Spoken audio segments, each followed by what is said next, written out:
μηχανή πυρηνικής σύνδεξης της Κινεζικής Ακαδημίας Επιστημών έφτασε τους 120 εκατομμύρια βαθμούς Κελσίου και τους κράτησε για 101 δευτερόλεπτα.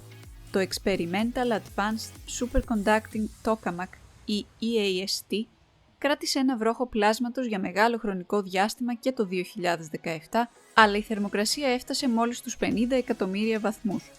Το 2018, ο αντιδραστήρας διατηρούσε θερμαινόμενο αέριο πέρα από το σημείο αναφοράς των 100 εκατομμυρίων βαθμών Κελσίου, που θεωρείται κρίσιμο για την παραγωγή ισχύως. Ωστόσο, μπορούσε να διατηρήσει το πλάσμα μόνο για περίπου 10 δευτερόλεπτα. Το νέο ρεκόρ έχει οθήσει τον κόσμο λίγο πιο κοντά σε αυτή την αόριστη, αλλά εξαιρετικά περιζήτητη καθαρή πηγή ενέργειας. Η ισχύς σύνδεξης χρησιμοποιεί τις αντιδράσεις που λαμβάνουν χώρα βαθιά μέσα στον ήλιο, συμπιέζοντας τα άτομα υδρογόνου μαζί σε μεγαλύτερα στοιχεία όπως το ήλιον. Ο ήλιος βασίζεται στη βαρύτητα για να εξαναγκάσει τα άτομα να μείνουν ενωμένα, όμως εδώ στη Γη πρέπει να καταφύγουμε σε λιγότερο διακριτικά μέσα. Αυξάνοντας τις θερμοκρασίες σε ειδικά κατασκευασμένες γεννήτριες για να δημιουργήσουμε τις δυνάμεις τήξης των ατόμων, μπορούμε να πετύχουμε το ίδιο αποτέλεσμα. Οι ερευνητές εκτιμούν ότι η ποσότητα του δευτερίου, μιας σταθερής μορφής υδρογόνου που περιέχει ένα πρωτόνιο και ένα νετρόνιο, σε 1 λίτρο θαλασσινού νερού, θα μπορούσε να παράγει το ισοδύναμο ενέργειας 300 λίτρων βενζίνης μέσω πυρηνικής σύνδεξης.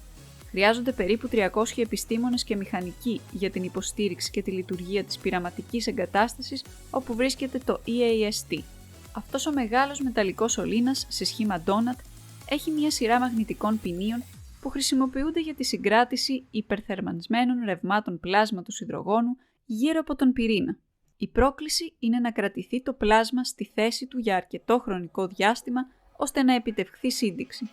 Πρέπει να είναι ακόμα πιο ζεστό από τον ήλιο, επειδή η πολύ ισχυρότερη βαρύτητά του βοηθά στην πίεση των πυρήνων, κάτι που δεν μπορούμε να αντιγράψουμε εδώ στη Γη. Με τη δυνατότητα να παράγει με ασφάλεια τόσο τεράστιες ποσότητες ενέργειας χωρίς αέρια θερμοκηπίου και σχεδόν καθόλου ραδιενεργά απόβλητα, η ισχύς σύνδεξης θεωρείται από ορισμένους ως το λίκνο της καθαρής ενέργειας. Ωστόσο, προς το παρόν, η πυρηνική σύνδεξη δεν είναι έτοιμη, με έναν πλήρως λειτουργικό τεχνητό ήλιο να είναι ακόμα πιθανότατα δεκαετίες μακριά. Επίσης, δεν έχουμε φτάσει ακόμα στο σημείο όπου ένας αντιδραστήρας σύνδεξης μπορεί να παράγει περισσότερη ενέργεια από ό,τι καταναλώνει, αλλά ορισμένοι ειδικοί πιστεύουν ότι πλησιάζουμε.